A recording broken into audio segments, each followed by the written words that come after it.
According to the World Stroke Organization, 12 million people suffer a stroke every year and 1.6 million of those die as a result. Also, it's been pointed out that 1 in 4 individuals above the age of 25 are likely to suffer a stroke at least once in their lifetime. In Uganda, stroke is a growing health concern, and according to the World Life Expectancy Report, it's been pointed out that Uganda is among the top 10 killers in our country. Let's now understand what stroke is and the reason as to why it's on the rise. Today we are speaking to Lydia Nakato, who is surviving stroke. The journey still continues, but she has improved so much, and we want to know what it was like for her before, during the stroke, during the time of healing, and right now where we found her, that she's able to do a few things by herself. So let's talk to Lydia and find out about her story. Thank you so much, Lydia, for giving us your time. What exactly took place that day when the stroke happened? I and my mom were from showering the baby. Nandekanga nyambaza baby. Then na kuma downstairs. Ningenda mtisenge because I also had to shower. But before entering the shower, I had a phone call. I was talking to one of my sisters. And I don't know what I felt, but I had to sit down. My daughter kept asking, "Mommy, are you okay? Are you okay?" Nemugamba ndi fine. Nachidam nachimbuza ngindla tata nsokaba. That is when I ningamba check something is wrong. That is when I felt I could not keep my saliva. I was drooling. Then my head was hanging. She was asking, should I call grandma? I was like, no, because engeri yali akabamu nali nga namutiisa. Nekanzirukako nekagenda nekamuyita, but eventually kangamba. She couldn't tell what I was saying. I was speaking gibberish. So my mom came. Boyanda bati yagamba pressure, because she literally saw my face shifting. Face yali nungo no. Yeah. So they had to call my husband, the Journey ambulance, because at that moment, bini mujali wo minji, because still yali amtambuisa at that moment. Yeah. Nibantwala mudala nasoka ku doctor's hospital. Nibampa first aid. I didn't know what happened there, by the way. I got to know when I was in Zambia. So on arrival to hospital, what did the medical workers tell you was happening? I had blacked out. Okay. So I got to know when I was in Zambia hospital. Later in the day, at night, in fact, because it was at around 2 when I got a stroke. So for me, I got to know 3 days after that I had gotten a stroke. So let's talk about you now returning home and resuming your life. How did everything change for you? Everything totally changed because I could not dress up myself. I could not do anything for myself. Let alone feeding myself, I could not. So I just got to learn over time how to do most of the things. I could not feed my child because I had just given birth. My child was just days old. I could not breastfeed. Yeah. And now your recovery process, what has it been like, both physically and mentally, as well as emotionally? Emotionally, I wouldn't say it has been bad because I've had the support. Physically, I had to help myself to recover. I had to help myself because I was told if I don't, then the recovery will be slow. You said your husband was supportive. In what ways did he support you? I've noticed that a lot of men sometimes just abandon the situation and go. So please talk to us about that. Mwami wange yatya nnyo yali takirabangako. Yali takirabangako bambi. Because twaitwa kamala embaga yaffe tuzadde akaana k'embaga basadde n'omukyala agenda kufa. So he was scared. He was confused. Well, I guess he got counsel from the friends and the sister. He has been supported financially. physiotherapy wa sente n'okufuna abantu abandabirira at the initial stage.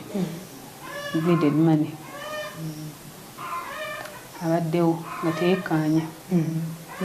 Physically he had to shower me. My sisters, my friends. By the way, stroke and doesn't abantu banjaga. Because maybe they were here. My in-laws, maybe they were here. A lot of people believe when you get stroke, you just stay there like that. You never get better. And to see you like this, I'm sure our viewers be wondering, how did you go from this point to this point? Now you're much better. I've tried to stay positive. Ofuna groups, kadi the group yange jena funa TikTok enyambanya to see survivors abaliyo nga they are surviving and they are better now. So from the little that you have seen throughout this journey, from the day that this happened, what would you say to someone else that might be hearing about stroke, but what is it? And how does it even affect someone? What would you say that to a viewer who's wondering? Stroke. That was my first time hearing about stroke, by the way, when I got it.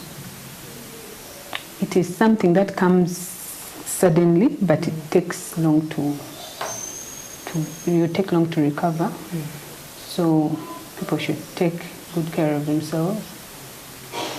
So 10 months down the road, what have you learned about living with stroke, and what have you observed amongst people around you, the challenges maybe? What are their beliefs about it? People can tell you things. They've never seen anyone in this situation, but they tell you things. They give you suggestions of herbs. There is one I saw on TikTok where they were telling people of stroke to find where a dog is lying, and then you get the soil where the dog was lying, and then you shower that. You put it in water and then you shower that. So the myths are a lot. Then there is a certain herb that itches. It's called mwenyango. They were telling me to use it to put on my skin. It's a lot. Wow. It's overwhelming. That's a lot. Thank you very much for your time, Lydia. Let's quickly ask our doctor in studio, what are some of those pressing questions you would like him to answer you on? Maybe what I've heard about the recovery. That there is an injection they are talking about. They talk about. I hear about it on social media. That they inject people who have been paralyzed. I would love to know how it works and if it really works. It's a Botox injection. Very good morning to you and welcome to NTV Medical Matters. I am Viola Sasya. We are supported by Bill and Melinda Gates Foundation, and today we are shedding light on stroke, which is one of the leading causes of death and disability in the entire world. And to help us understand more about this condition, we are joined by the Managing Director, Nerves and Bones Rehabilitation, Ruth Balemezi. Thank you so much for joining us this morning. Thank you. Thank you. Okay, so we shall dive in straight away. What is stroke? What is happening when someone is going through that condition? Lydia talked about her face going one side. So how can you explain that to us? Before we learn more or talk about stroke, let us learn the broad perspective of stroke. That stroke is among the many acquired brain injuries. It's like an injury. I remember I saw her sharing that it comes suddenly. So a brain injury is when a developed brain, which is capable of talking and doing your normal functions, gets disrupted and is unable to do the things. Let us compare it, I think, to a house to make it a bit simpler for our viewers. A brain is like a house that is well built, probably with so many compartments, like the bedroom, the bathroom, and maybe the toilet, each room having unique functions. And then the way the brain is affected is that each component of the house, like the bedroom has its own functions, and that is the brain. So for the mouth to turn, probably it requires what particular area was affected. Oh, yeah. So Now, the brain is always affected in double folds, two ways. It could be a neurodegenerative disorder. Now, that is when I'm still comparing with the house. That is when you set up your house, and for some reason you don't take care of that house, and it starts getting older. Maybe the paint starts washing away, and then we see probably the lights. Now, those are neurodegeneratives, for example, Parkinson's disease and all that, but we shall come back to that later. But we also have what we call the acquired brain injuries. Now, those acquired brain injuries are particularly those things that attack the house. For example, if you've built your house there and maybe it's hit by a car, a roadside car. So, and among the acquired brain injuries, you have two folds. The ones that are external and the ones that are internal. The ones that are external, I'm going to come to a place where stroke falls in. Sorry, I'm making you go around, but I wanted you to understand, and our viewers. Now, externals are, for example, if you're hit by a katayimbwa or a road traffic accident. Now, that is external. But you see that some symptoms are shared because they all fall in the same category of acquired brain injuries. Then we do have now the internal.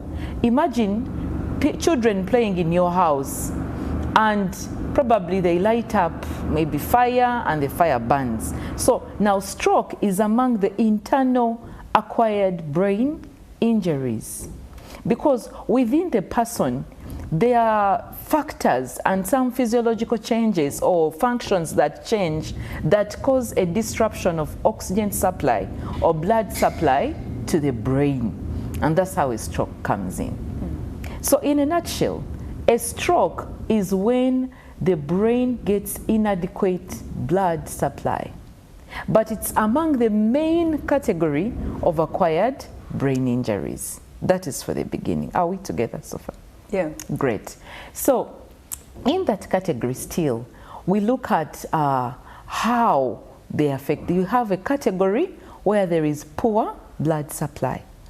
Imagine if it is a pipe and it has to supply water and it's cut off. The brain feeds on oxygen and blood. Our stomach loves food. The muscles feed on exercise. So the brain needs a lot of oxygen. Even for slightest moment, it can cause a lot of problems. WHO regards it a total stroke if it is beyond 24 hours. Sometimes just transient, but still a type of stroke. Then we also have strokes that come when still another category where the blood supply is disrupted, where the pipe, for example, bursts out and there is an overflood of water. So sometimes that pipe or the blood vessel ruptures, and the blood, there's hemorrhage or bleeding within the brain. So those are the two types of stroke. Just a recap, we have ischemic stroke and hemorrhagic stroke, where it just breaks and it ruptures. It ruptures. Then the other side, on the other ischemic type, the blood supply is kind of cut off, or it's inadequate, causing cells to sometimes die because they feed on oxygen. I didn't realize that I was holding my breath. It's too intense. It's so deep. But I just really hope that our viewers were able to capture what you put down. So you talked about two types. What have you been exposed to the most when it comes to the patients you've seen? Commonly, they suffer ischemic strokes, mostly due to low blood supply. Usually, and the survival for people who have suffered ischemic strokes is a bit higher than the people who get hemorrhagic strokes. When it just bursts out, it needs really emergency care. Also the other ones that they find out the cause, what is causing that stroke. Yes. So what would you say are the causes of stroke, and why is it becoming a little bit more apparent in young people now? Okay. The causes come back to the types. We really categorize stroke according to its causative effect. For example, we said ischemic stroke. Now that is one of the classifications, where there is low blood supply. And among them we can have, it could be caused by a blockage in the vessel. Some call it embolic or leukemia stroke, sometimes a transient stroke, but it all falls under the major category that the blood supply to the brain was compromised, where it is like little blood supply, if you can use it in a simple way, ischemic, and the brain tissues are not feeding as required. All right, I get that. So I'll put it this way instead. What are some of those factors that could result in the cutting off of the blood to the brain? Oh yes, there are quite a number. For example, hypertension. It could be, because if you're suffering from hypertension, especially when it is not well managed, it can result in a stroke because the blood supply may be compromised. We have metabolic disorders. We have nutritional deficiencies. All those ones can cause an ischemic stroke. And hypertension can also cause a hemorrhagic stroke as well. Because of the high blood pressure within the blood vessels can rupture or burst and cause that hemorrhagic stroke. Yes. So does stroke really happen the most amongst people that have pre-existing conditions, say maybe diabetes, or is it completely unrelated and that any of us could have a stroke without a prior condition? The strokes are, depending on the causes, they are, and also the way we generalize stroke is a bit different because some people look at stroke, the effects, yet we can also categorize them in the different acquired brain injuries, depending on the causative. Now, most people call it stroke as the big umbrella. But one of the way, like you said, what about a normal person? For example, hypertension. Most people have hypertension, but few are diagnosed with hypertension. When is the last time you had a blood check? To check if you're hypertensive or not? I just know that I'm normal. Really? Just like many millions out there. We just walk around feeling normal. No, now that one doesn't really work like that. We should always go and check your blood pressure because most people do not know that they have extreme measures of hypertension or at a risk of being hypertensive. And when it's not well controlled, that's when we see strokes coming in and other side effects of hypertension. But we also have nutritional deficiencies.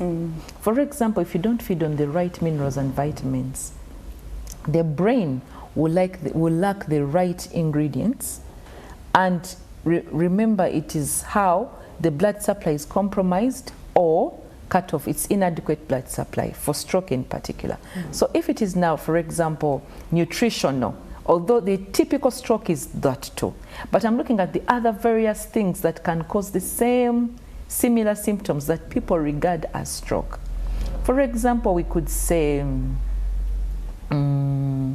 if we are to do, for example, the other causes would be, if we are to get, for example, a person who has suffered a road traffic accident, if that area or the region is affected, they may also show similar symptoms as the person who has suffered stroke. But if we go back to how the nervous system works, it's like the electric system, it coordinates with one another. For example, take the brain as the main umeme plant.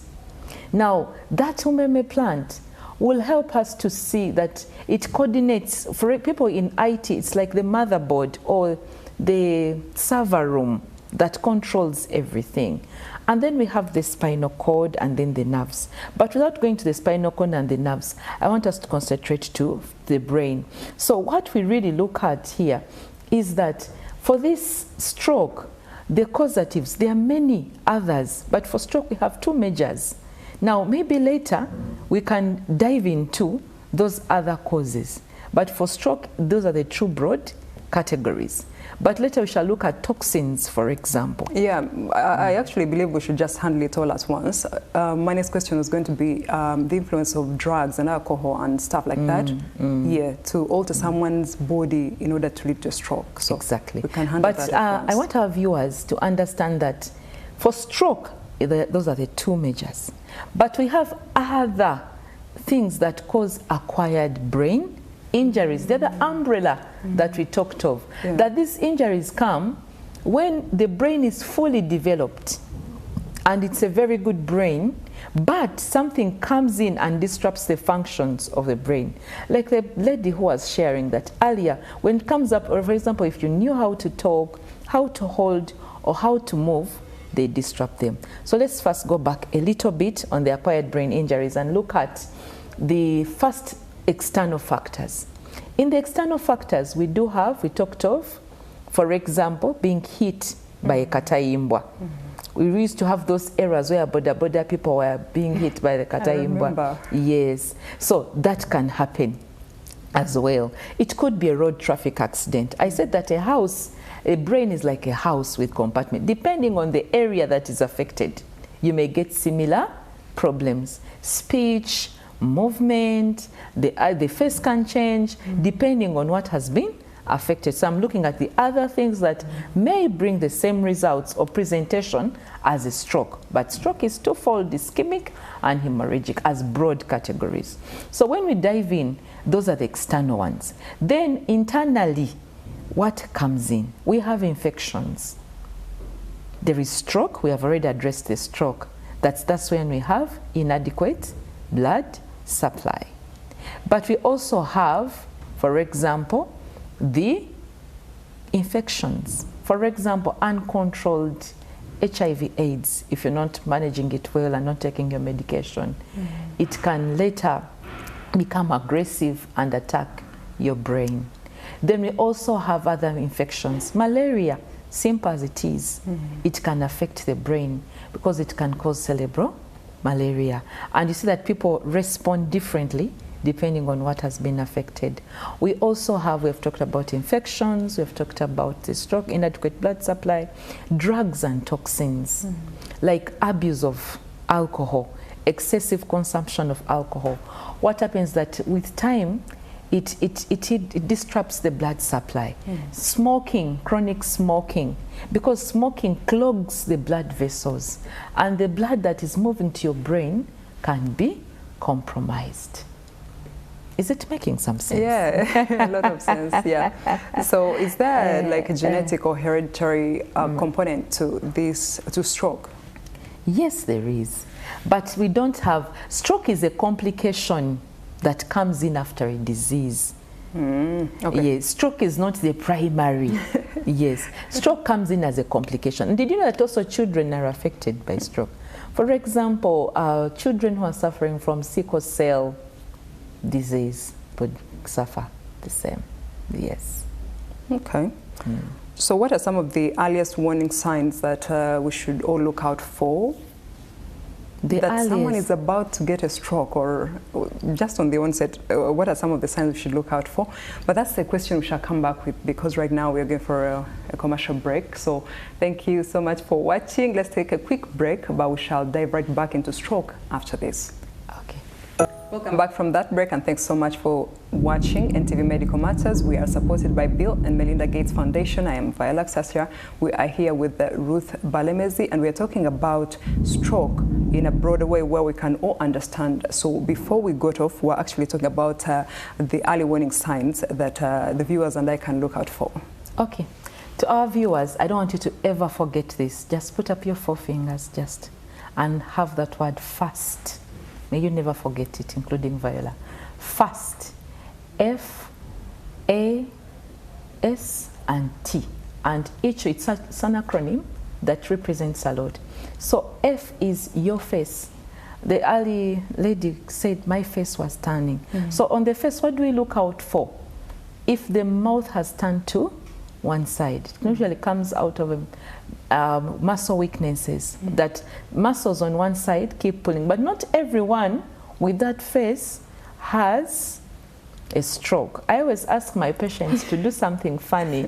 So today we are going to greet Viola, right? Interesting. We are going to say hello Viola from the left and then hello Viola from the right. Let's do it, yeah? Okay. Turn your mouth, turn your mouth. Oh, hello, like that. Viola. Hello. Yes, then the other side. Hello. Exactly. Okay. So if it brings out that kind of face, that the mouth goes to one side, because that is really practical, so that the mouth is either drooling or on one side, then there's a problem. It should be a problem either with the cranial nerves, the nerves that are exiting the brain, or a problem with the brain. Something is happening, either the nerves or the brain. Then we go to the second factor. Now, if it is only the nerve, I mean the nerve of the brain that's a facial nerve that affects the face. Now we should go to the next A, because we said first, the arms. Do we have weakness in the arms or limbs? We say arms, but also it could be the leg. But do we have weakness? Because just the limbs, the arms or thing. And then what about the speech? Is the speech affected? Do they try to talk and they can't talk? But the T is time matters. I think I'll emphasize it more when we come to the part of treatment. But now I don't know what you had next. Maybe you could dive in the other signs. And maybe what I can notice, so someone who has now confirmed stroke, which there is what they call the collateral aspect of stroke. I talked of the brain and the house. I always relate them because it houses us. It is us. The brain is us. So there is always even the brain has like a small corridor within the brain, very small corridor, just like some homes. Did you grow up in a home with a corridor? Yeah. Do you know modern homes don't have now the corridor? If not, then school. Yeah, at least school had like corridor. You see left and then you see the right.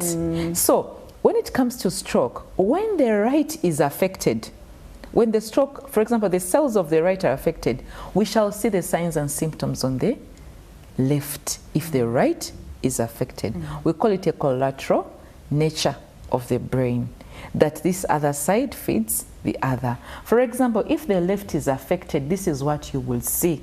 And then you can tell that, oh, for my patient, maybe the right side will be weak or paralyzed. And then speech and language, because that is the side that really governs speech and language. Then some cognitive issues like memory, expression, and then memory problems like that. Now, if the right is affected, we talked of the corridor. Now, if the right is affected, now we shall see the left side becoming weak or paralyzed. Then attention problems. Attention, the right gives us attention. You see how the brain is? Each side serves a purpose. Never forget this, our viewers. The brain is like a house. Each compartment is like a room in your house. For example, sitting room is for visitors. Some of you carry visitors up to your bedrooms, but the bedroom should be for the people in the house, I guess. Okay? So never forget the way the brain is. Once you understand this brain, things will not tease you again. Sometimes we scare our patients thinking that we have learned a lot. It's just something very simple. The brain houses us. So now if the left is affected, because we know those different compartments, like every room, it serves different purposes. What is the toilet for? Okay, the bathroom for? Interesting. What is your favorite room in your house? The kitchen. The kitchen? Yeah. You don't look like a person who really does cook. I actually love to cook. You love to cook? Yeah. Wow. Wow. Some people love their sitting rooms, and that's why they give everything. I love my bedroom, because when I go, I jump on my bed and I sleep. So just like that house with different compartments, coming back, because I want to make it as simple. Maybe I feel like we saw too much in the No, first it's really. episode. Our viewers are quite... They grasp these ideas very fast. Oh, that's very good. So now, the left, when the right is affected, the left side is where we see now the weakness and paralysis. Attention problems. Sometimes when you're treating these people, they cannot concentrate for long. Yet some treatments, like when we start rehabilitation, they require attention, to obey instructions and follow through, and then visual perceptions. Now, people who are affected on the right, they'll have visual perceptions. They may look at a color yellow, like this chair we are sitting on, and they not really see that it is yellow and blue, because their visual perception is compromised, which may not be the case for a person whose left hemisphere was affected. So it keeps changing because of the functions. Then also social engagement and behavior affects more people on the right, and then of course emotional things. But there are also people now who get bilateral, where both hemispheres are affected. What happens in that case? It's more aggressive. Okay. Yep. Due to time, we shall run through quickly. I believe we are touching on the most important, points here for our viewers. But I just wanted to know quickly, certain believers, when they experience something like this, just like Lydia said, she was advised to be prayed for, and also, you know, some go to herbalists. What are the dangers of, you know, waiting to take someone for an emergency assessment once they have stroke? Now, for everyone who has suffered a stroke, this is what I always tell them. The theory or the fact is, do not wait. Immediate treatment. The brain has a tendency, what we call neuroplasticity or brain plasticity. Okay, I'll talk about those other ones later. Let me first deal with the facts, then we shall bring in the prayer. I love prayer. It's very good. And the other things, but let's see now the scientific component first. That what we call that the brain or neuroplasticity or brain plasticity. This is the ability of the brain to adapt to new circumstances, to new patterns. Now, when you get a stroke or any other acquired brain injury, although the emphasis is on stroke, but what is shared on stroke can also apply for any other acquired brain injury. So when you get, there's always two folds. Two people are fighting. Thank you for bringing the religious aspect. Let me use the same example. Let me see the good side. Maybe the good side is fighting and the devil side is fighting. Within your brain, we have neurons that are, or brain cells that are working hard to repair the brain after an injury.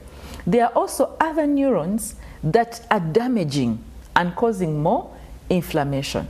Now, when you delay, you allow these damaging ones, because they are very aggressive, to take hold of the person. Yeah. That's why we really advocate for fast and timely intervention is what we want most. So now when you go to pray is very good. I will talk about the other treatments, but would like you to pray alongside the real scientific things moving forward. Don't just pray, combine everything, okay? Then the herbalists, I heard the person saying that that they take a dog. People joke a lot. Now, what will that dog do? You know, social media is also another thing. You said it was advertised, so how, I don't know if it's being moved around a lot and in the stroke groups. In the stroke groups. I know one thing about patients is, and I have also ever been like that. I remember when my child was sick and I forgot that I knew how to handle the child and I called out for help. Yet I would do something. I remember one of my bosses also, when had a patient who was sick, at that time you lose it all and you're all a patient or a caretaker. I understand the psychological bits. However, social media is very good, but also sometimes spreading a lot of misconceptions. Of course, someone will tell you that it's working, and as a patient, you look out for anything that can solve your problem. I understand them, but there's no scientific backing of a dog, and then I don't see it working. Thank you so much for debunking this stuff. So it's very important to have the right information. And speaking of social media, actually, you can watch on social media at NTV Uganda, and later on you can follow up on YouTube at NTV Uganda. But we are now going to talk about treatment. Since we cannot use the dog's soil, let's talk about real treatment now. What are treatment options that are available in Uganda, especially at the moment, and in what places can they be found? Okay. So one, like I said, treatment should focus on repairing and recovering lost functions. That is the aim of treatment. Because this is a house that was already built and is good. Are you getting me?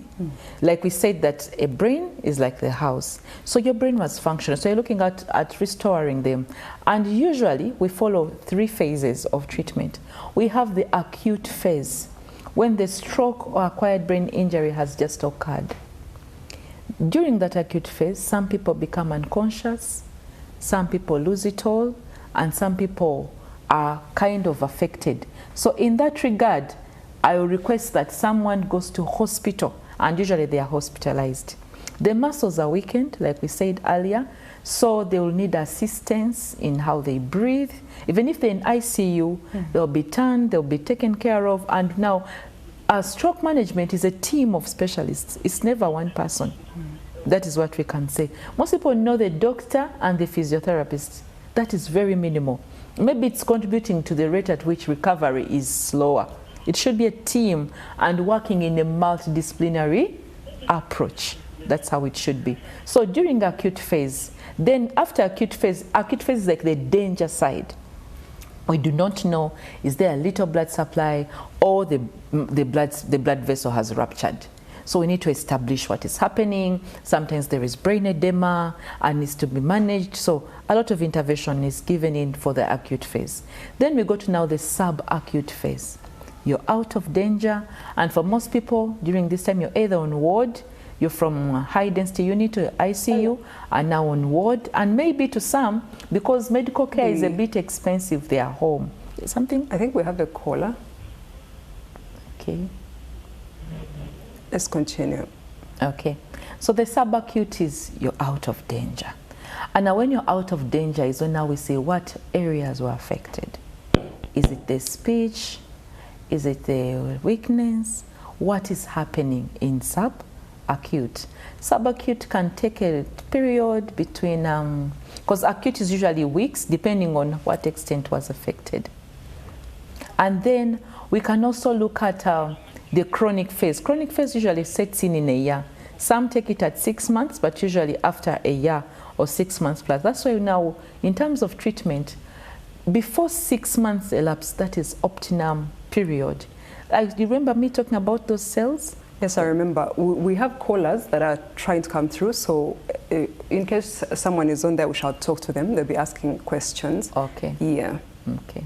So are they asking now, or we can continue? Let's pick one. Okay. NTV Medical Matters, what's your name and your question? We shall get back to them. Okay. So picking up from where we are, we said we have acute stage, which is the danger zone. We have subacute, you're out of danger, on ward, and for most people, they are discharged at subacute stage. So let's talk about some of the assistance given, that is rehabilitation, physiotherapy, yes, therapy. How do these help? Now, rehabilitation has been zeroed down to only physiotherapy, which is wrong, but that is what the people know. Rehabilitation is broad, and I happen to at least experience how it is done out of Uganda. It is done in a multidisciplinary NTV approach. Medical Matters, what's your question? What's your name?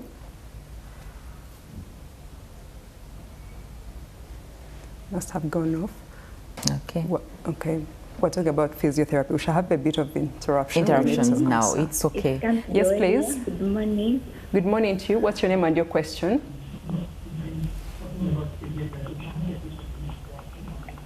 Hello. Yes, please. I can hear you. What's your name and your question? I don't have a question. Yes, I want the contact of that doctor. You wanted to do what? The contact. Oh, all right. Thank you. We shall get back to you. So we're speaking about physiotherapy and how that helps. Let me just draw you a little bit back because we're a bit disturbed a bit. Okay. One, treatment aims to restore the neutralizing cells. So they should know why the physiotherapy, Hello? why rehabilitation. Yes, please. What's your name and your question? Okay.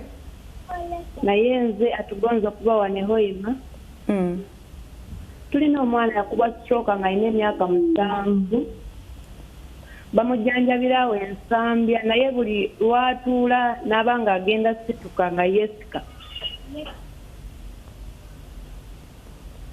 Okay. Kati madde nsaba munnyamba omunziremu tugenda kukola tutyo naye ng'eddagala lyabeera nalyo. All right, thank you. So, you see what I earlier told you? People regard everything to be stroke. Oh, yeah. Not everything is stroke, although it may present with stroke symptoms, but they are all categorized under the broad umbrella of acquired brain injuries. Oh, yeah. And depending on what is the cause, now to most children, for example, children with sickle cell disease, because that disease compromises blood supply sometimes, they usually get stroke. But I don't know what is the causative there. But being on air, we shall follow up. So it depends on what is the cause. That is the primary things. Now, rehabilitation of acquired brain injuries like stroke looks at restoring the function of cells and maintaining to neutralize the adverse effects of the stroke. Stroke ono, for the people who are watching in Luganda, bwe tuba bamujanjaba eyamba okulaba nti obutafaali bwa brain oba cells wabeerawo ebirungi n'ebibi omuntu afuna injury of the brain. Oh, my Luganda, I'm putting it up properly. Kati every intervention eyamba okulaba nti, for the person who wanted Luganda, eyamba okulaba nti tugezaako okugyawo bino adverse effects oba ebizibu ebijja when you get a stroke. So neurorehabilitation provides techniques on how the brain can retrain and heal. I told you that the brain has a capacity to heal itself. I think we have a caller online. Okay. What's your name and what's your question? Hello, madam. Yes, please. What's your name and what's your question? My name is Charles. Yes, please. I am in Chabamba here. Pardon? Yes. My question. Yes, please. What's the name and what's your question? My name is Charles. What's your question? My question.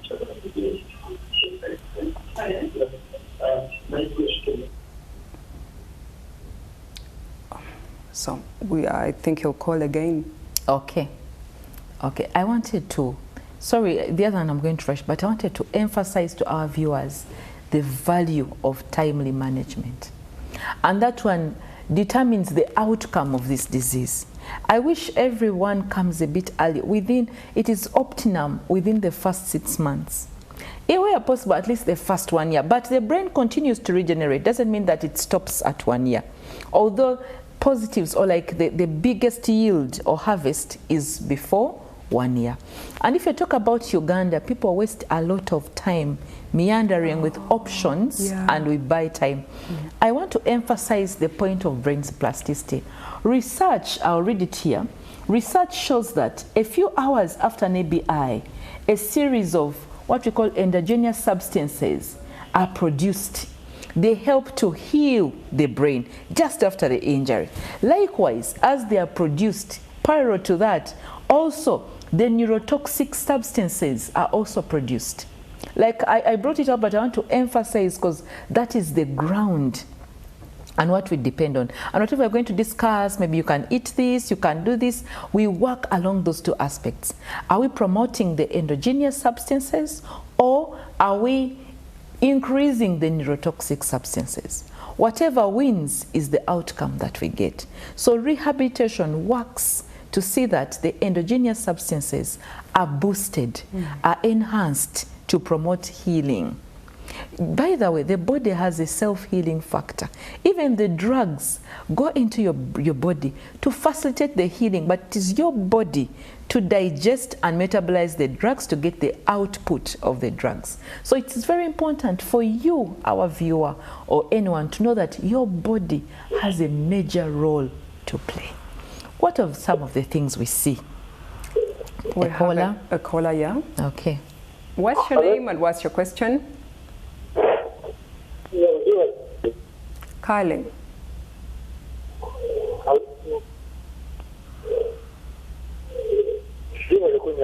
Kale. Yeah. Yeah.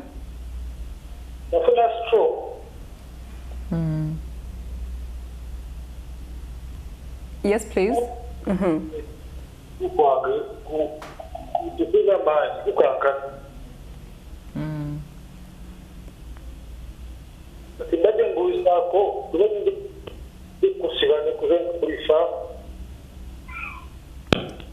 Last question.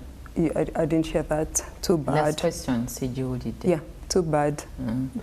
But omukono ogukankana, like we said, chisinzira, which side, depends on he's a shaking arm. It depends on what is affecting. And then it may be strengthening the arm.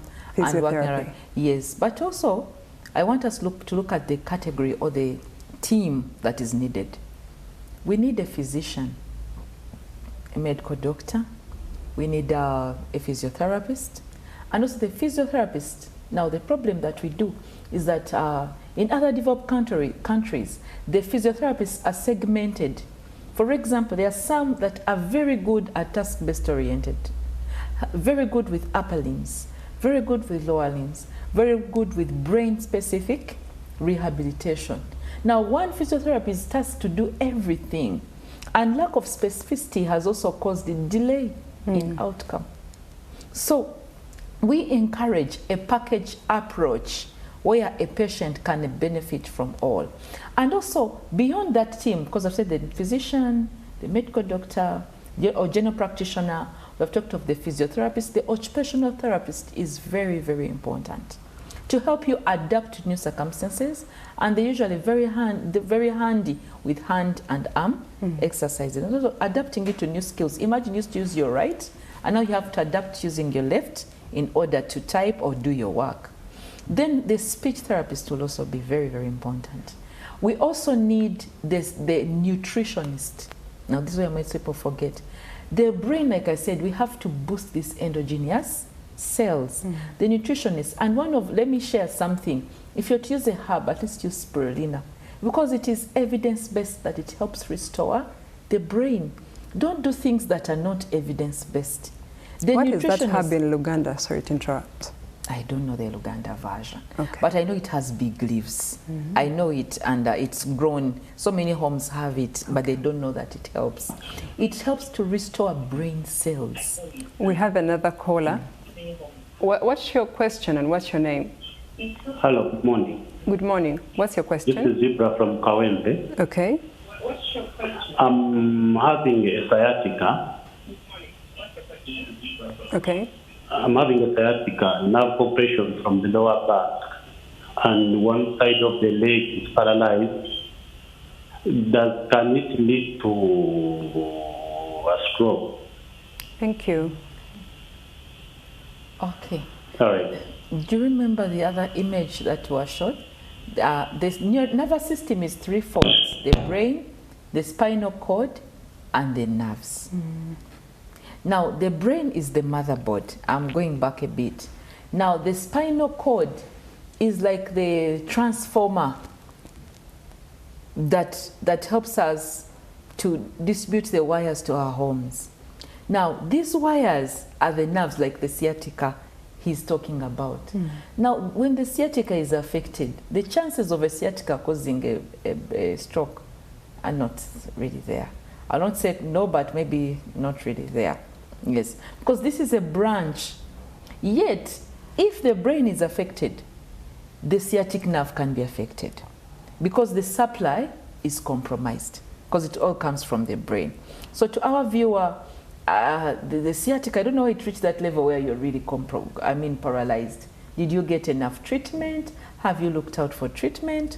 Speaking of treatment, you lay out a group of people needed to help someone that has experienced a stroke.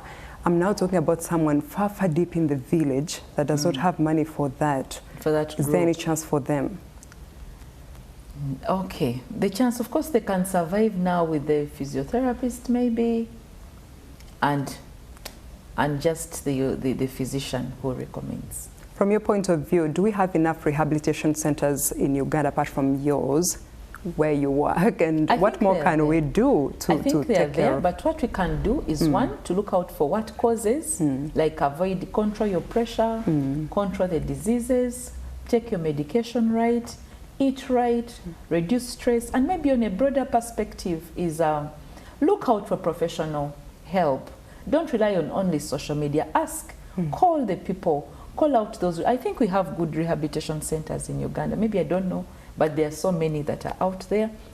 Speaking of social media, Lydia talks about an injection that she has seen, she was advised on, and she asked how it works. That was her question to you. I don't know which particular injection she's talking about, but I know of recent, we have different and new ones like brain-specific stimulations.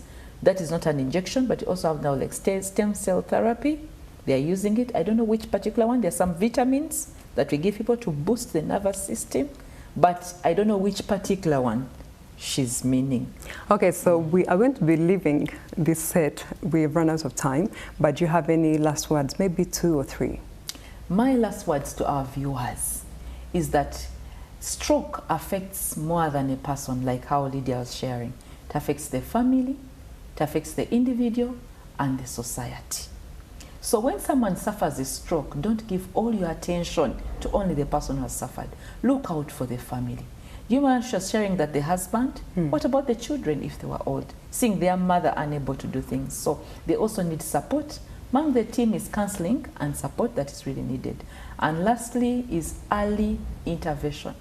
Don't wait. Seek advice. At least visit once, learn what to do, and go back. Then visit, learn what to do, and go back. But have the right care and approach. Don't gump around with your life. Thank you so much, Ruth, from the Nerves and Bones Rehabilitation Center, Uganda. And someone had asked for the numbers, actually, so I'll close by reading these numbers to you. 0755 92 7058. The next one is 0779 58 55 47. Don't worry if I'm reading too fast. You can check our YouTube, NTV Uganda, and you'll be able to pick these numbers from there. Otherwise, thank you so much for watching NTV Medical Matters. We are supported by Bill and Melinda Gates Foundation. I am Viola Sasha from the team, and I have a wonderful week.